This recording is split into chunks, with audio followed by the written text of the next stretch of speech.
Welcome back. Today's topic is marriage, and it's kind of old news now, but I wanted to talk about how I'm sure a lot of you guys can still remember what happened to Johnny Depp, all of the drama that happened to Johnny Depp. He got married in the West, and it turns out his wife was a total nutcase, and she made his life very difficult. Started violently assaulting him. He had to go to court.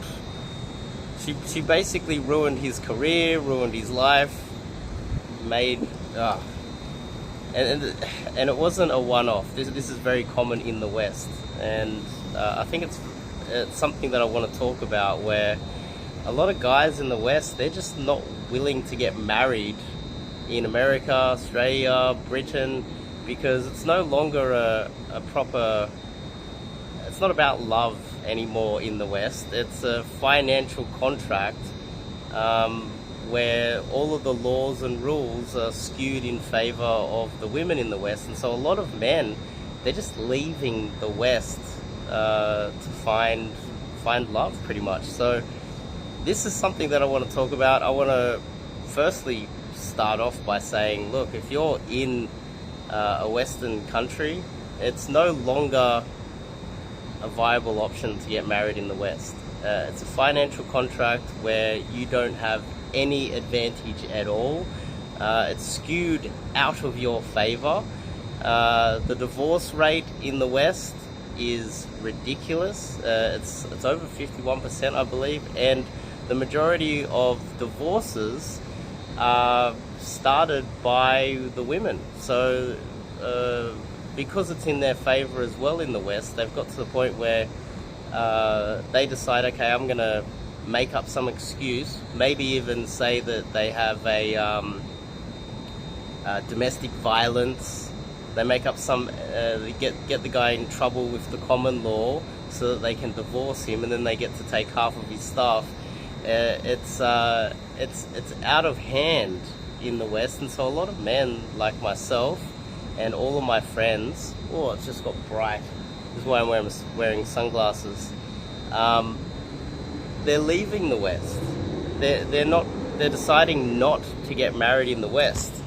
And I think if there's any policymakers in the West that are looking at what's happening, I think they really need to think about changing these laws to make the West more man-friendly, because it's not. There's lots of men like myself that are seriously considering going to Asia to find a proper long-term partner, because it's just a bad option to stay in, say, Australia or America or Britain. It's just too risky. It's dangerous. Another example is, I'm sure we all still remember Will Smith losing his mind, stuck in a rotten marriage with a rotten woman that treated him awfully, to the point where he lost his mind and is jumping on stage assaulting people to defend her honor when she has no honor in the first place, because she's been whoring on him for many years. These are just two examples of men that are getting screwed in the West. And intelligent men, they learn from other people's mistakes. We're learning, and we're deciding not to go to the West to find a wife. And if you're watching this, traveling abroad to try and find a girlfriend or a wife is probably a smart option. And there might be some sort of ridicule with that, maybe. But a lot of that ridicule is by insecure people in Western countries that can't be bothered making the effort. That's really what it's about. I've got a bit of a cough. It's humid over here. You can see the beautiful rooftop pool overlooking the city. I can see the whole city from here.